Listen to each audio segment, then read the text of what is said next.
আর খবর দিন ভরে এবার নজর রাখতেই হবে, এই যে চরম বিশৃঙ্খলার ছবিটা গতকাল ধরা পড়লো, স্টেডিয়ামের তো ক্ষতি হলো, এখনো পর্যন্ত কি আপডেট পাওয়া যাচ্ছে?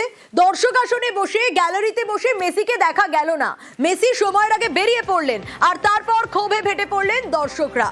স্টেডিয়ামে কমপক্ষে নাকি 2.5 কোটির ক্ষতি হয়েছে এখনো পর্যন্ত, যে আপডেট পাওয়া যাচ্ছে। গতকালের এই বেনজির বিশৃঙ্খলা যুব ভারতী স্টেডিয়ামে সামনে আসছে একের পর এক আটকে ওঠা ভিডিও, যে ভিডিওগুলো দেখলে সত্যি আটকে উঠতে হয়।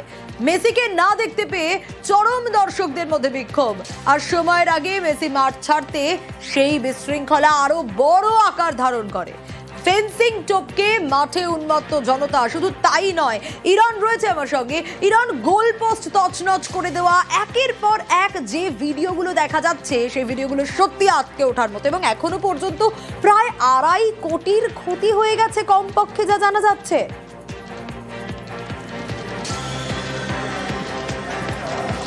শুধু গোলপোস্ট কেন, গতকাল মেসি দর্শন থেকে বিরত থাকার পর ক্ষুব্ধ জনতা মাঠে ঢুকে কি কি ক্ষতি করেছে। প্রথমে তারা ইডেনের যুব ভারতীর যে মাঠের যে বিভিন্ন গার্ডরেল, সেই গার্ডরেলের বিভিন্ন জায়গা ভাঙার চেষ্টা করেছে, পাশাপাশি তালা ভেঙেছে। দ্বিতীয়, বাকেট চেয়ার কয়েক হাজার ভেঙে ফেলা হয়েছে। মাঠের ভেতরের গোলপোস্ট নষ্ট করা হয়েছে। নেট, গোলপোস্টের যে নেট থাকে সেই নেট কেটে ফেলে দেওয়া হয়েছে। যে সবুজ কার্পেট থাকে, মানে যে অংশগুলো মাঠের পাশের অংশ, সেই কার্পেট তারা নিয়ে চলে গেছেন। মাঠের ঘাস তুলে ফেলা হয়েছে।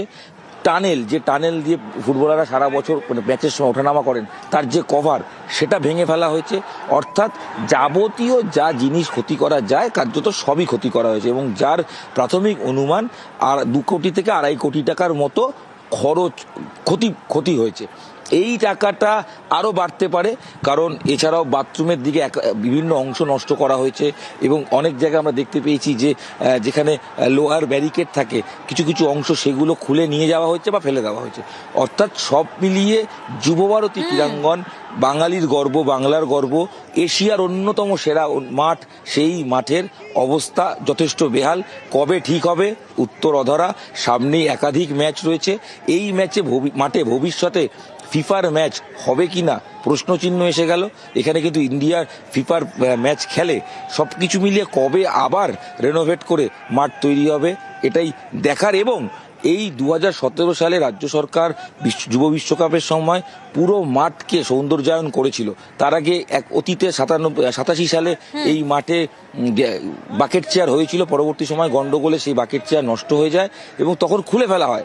17 বিশ্বকাপের সময় কিন্তু মাঠে বাকেট চেয়ার পুনরায় করা হয়, এবং প্রায় 60 থেকে 67 হাজার মতো দর্শক বসে খেলা দেখতে পারেন। দর্শকের সুবিধার ভেবে এই চেয়ার করা হয়, সেগুলো ক্ষতি হয়েছে। অর্থাৎ যুব ভারতীর বিরাট ক্ষতির মুখে পড়তে হয়েছে। ক্ষতি তুমি বলছিলে, এবং কোটি কোটি টাকার, প্রায় 2.5 কোটির ক্ষতি, সংখ্যাটা বাড়তেও পারে হয়তো। কিন্তু একটা প্রশ্ন তোমার কাছে রাখতে চাইবো, মেসি যখন ঢুকছে সেই ঢোকার মুহূর্ত থেকেই তো একটা বিশৃঙ্খলার ছবি দেখা যায়। একেবারে কিংবদন্তিকে ঘিরে দেখা গেল সেলফি তোলার হিড়িক, আর যারা দর্শক আসনে বসেছিলেন, গ্যালারিতে বসেছিলেন, হাজার হাজার টাকা দিয়ে টিকিট কেটেছেন, কেউ ব্ল্যাকে টিকিট নিয়েছেন, তারা এক ঝলকও দেখতে পারলেন না। ঢোকার মুহূর্ত থেকেই তো এই বিশৃঙ্খলার পরিস্থিতি একটা তৈরি হয়েছিল।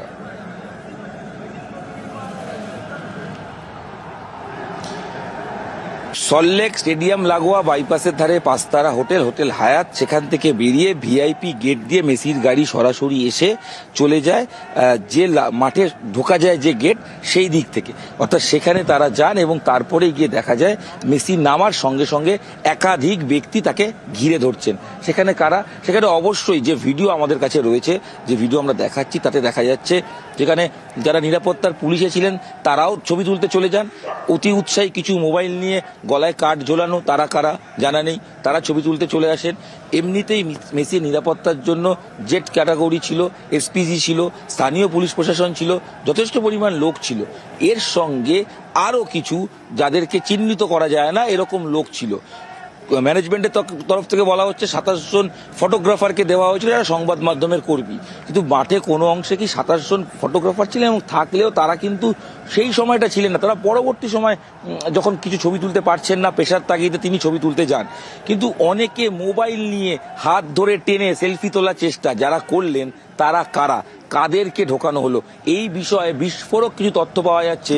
তার কারণ এই যে এটার দায়িত্বে, মানে ম্যাচটার দায়িত্বে ইডেনের মেসি, যুবভারতীতে মেসির ইভেন্টের দায়িত্বে ছিলেন শতদ্রু দত্ত, বাট তার সঙ্গে অনেকের সাহায্য করেছেন, যাকে এক একটা ভেন্যু এক একটা কাজে দায়িত্ব দেওয়া হচ্ছিল। তাদের সঙ্গে নিউজ 18 বাংলা এক্সক্লুসিভ আমরা কথা বলেছি। তারা জানিয়েছেন যে তারাও অবাক, অচেনা ব্যক্তিরা মাঠে ছিলেন, তারা কারা জানেন না। কোথা দিয়ে ঢুকলেন? মাঠে ঢোকার দূর থেকে 3টে রাস্তা আছে। এক, যুবভারতীর ভেতরের টানেল, এই মুহূর্তে এটা বন্ধ আছে। আমি তাও বলবো এই ভিআইপি গেটের ভেতর থেকে যেখানে প্লেয়াররা ঢোকেন সেই টানেল আমি একটু দেখানোর চেষ্টা করব যদি সম্ভব হয়। এই টানেলের ভেতরে এই অংশে এখানে টানেল রয়েছে, যে টানেল দিয়ে ভেতরে যাওয়া যায়। হয় ওখান থেকে কেউ ঢুকলেন, নচেত দুদিকে যেখান থেকে মেসি ঢুকলেন সেই সময় কেউ ঢুকেছেন, বা এরকম যে কাট আউটগুলো রয়েছে সেই কাট আউটগুলো থেকে কেউ বা কারা ঢুকে পড়েছেন। তো সব মিলিয়ে কারা ঢুকলেন, নিরাপত্তা যারা দায়িত্বে ছিলেন তারা কি ভাবছিলেন বসে বসে? আই কার্ড কি প্রপার চেক করা হয়েছিল? আই কার্ডে কি লেখা ছিল যে গ্রাউন্ড অ্যাক্সেস, নাকি যে কোনো কার্ড দিয়ে যে কোনো ব্যক্তি যে কোনো জায়গায় ঢুকে গেছেন? তাই প্রশ্ন অনেক এবং গাফিলতি স্পষ্ট, এ তো নিঃসন্দেহে বোঝাই যাচ্ছে। একেবারে প্রত্যেকটা আপডেট তো আমরা দিচ্ছি ইরন, এবং যে ছবিটা দেখা গিয়েছিল বিশৃঙ্খলার শুরুতে, সেখানে সৌরভ গঙ্গোপাধ্যায় উপস্থিত ছিলেন, এবং বিশৃঙ্খলার মাত্রা যখন ছড়ায় তখন দেখা যায় যে মাঠ ছাড়েন সৌরভ গঙ্গোপাধ্যায়, সেই ছবিটাও কিন্তু দেখা গিয়েছিল। এবং কিছুক্ষণ আগে যখন তোমার সাথে কথা ছিল তুমি বলছিলে যে অত্যন্ত বিচক্ষণ তিনি, মেসি দেখতে এসছেন, তাই সৌরভ গঙ্গোপাধ্যায়ও চেয়েছিলেন যে সকলে মেসিকেই তাড়িয়ে তাড়িয়ে উপভোগ করুন।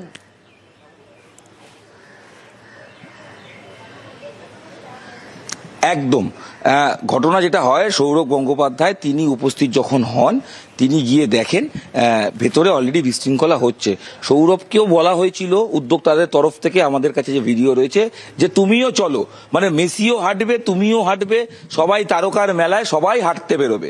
সৌরভ সেখানে অস্বীকার করেন, বলেন তো আপনারা চলে যান, আমি ওয়েট করছি। সৌরভ নিজেকে সরিয়ে নেন, কারণ সৌরভ বিচক্ষণ ব্যক্তি, প্রাক্তন অধিনায়ক, তিনি বুঝতে পারছিলেন যে পরিস্থিতি নিয়ন্ত্রণের বাইরে। কিছুক্ষণ যখন এই ঘটনা ঘটে, মেসি বেরিয়ে যাওয়ার পরও মাঠে সৌরভ উপস্থিত ছিলেন।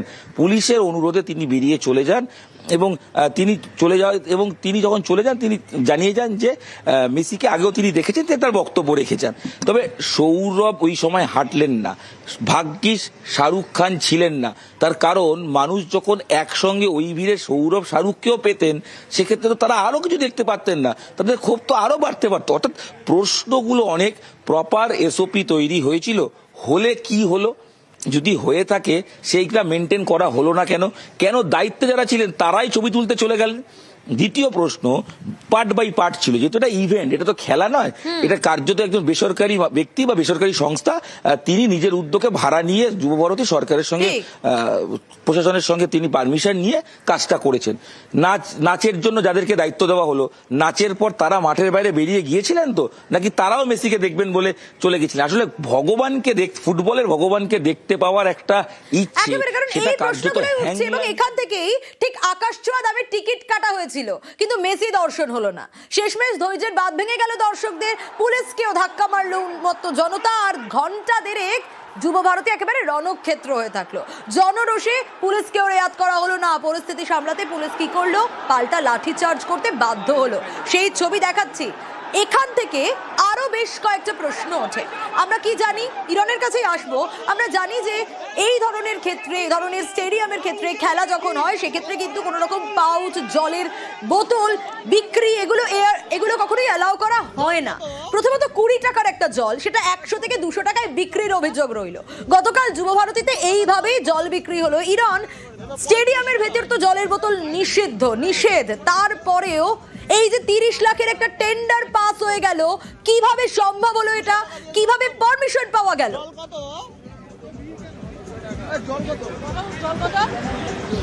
বিস্ফোরক দুটো অভিযোগ সামনে এসছে, দুটো তোমার সামনে, দর্শকদের সামনে রাখবো। প্রথমে আগে ইনফরমেশনটা দিয়ে দিই, যুবভারতীর ক্ষেত্রে কোনো রকম ফুটবল ম্যাচে জলের কোনো ব্যবস্থা করা হয় না। ইভেন পাউচ, জলের প্লাস্টিকের যে পাউচ, সেটাও দেওয়া হয় না নিরাপত্তার স্বার্থে। প্রশাসনের পক্ষ থেকে বলা হয় পিএইচির পাইপলাইন আছে, সেই জল খেতে হবে। অনেক সময় ইস্টবেঙ্গল মোহনবাগান ম্যাচে অনেকেই বলেন যে সেই জল খাওয়া যায় না, তারা জল না পেয়ে অভিযোগও তোলেন। অর্থাৎ যখন ফুটবল ম্যাচ হয় তখন তো জলের বোতলের পারমিশন থাকে না। দেখা গেল মাঠে প্রথম বিক্ষোভ, জল ছোড়া শুরু হলো, জলের বোতল ছোড়া শুরু হলো।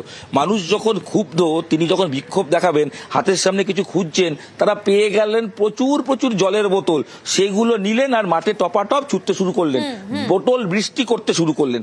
এই ক্ষোভ বাড়তে থাকলো, তো পরবর্তী সময় বাকি পদক্ষেপ নিল। এই বোতলগুলো কারা ঢোকালেন?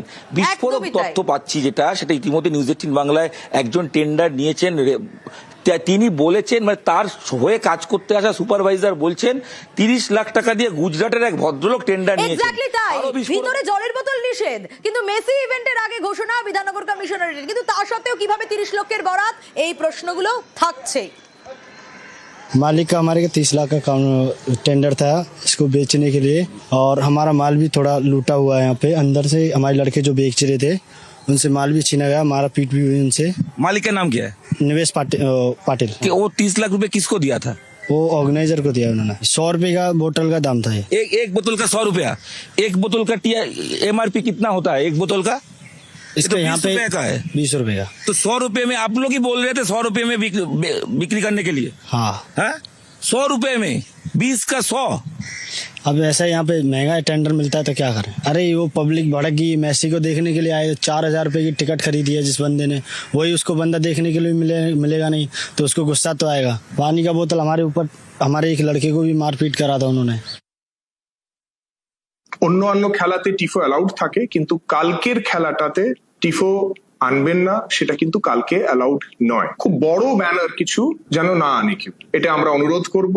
জলের ব্যবস্থা ভেতরে আছে, সেই জন্য কোন রকম জলের বোতল আনার প্রয়োজন নেই। ভেতরে স্টেডিয়ামের ভেতরে পর্যাপ্ত পরিমাণ জলের ব্যবস্থা থাকবে। কোনো জলের বোতল যদি আমরা গেটে দেখি তাহলে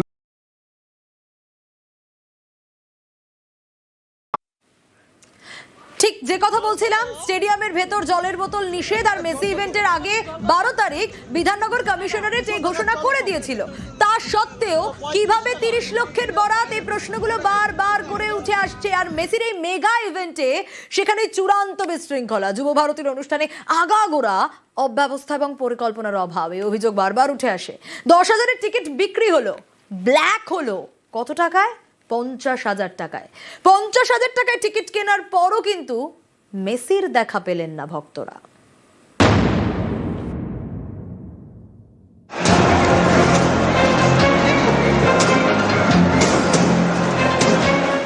ফুটবল বিশ্বের মহা তারকা, তার জন্য অনুষ্ঠান, সেই অনুষ্ঠানকে ঘিরে আগাগোড়াই বিশৃঙ্খলা, অব্যবস্থা এবং পরিকল্পনার অভাব।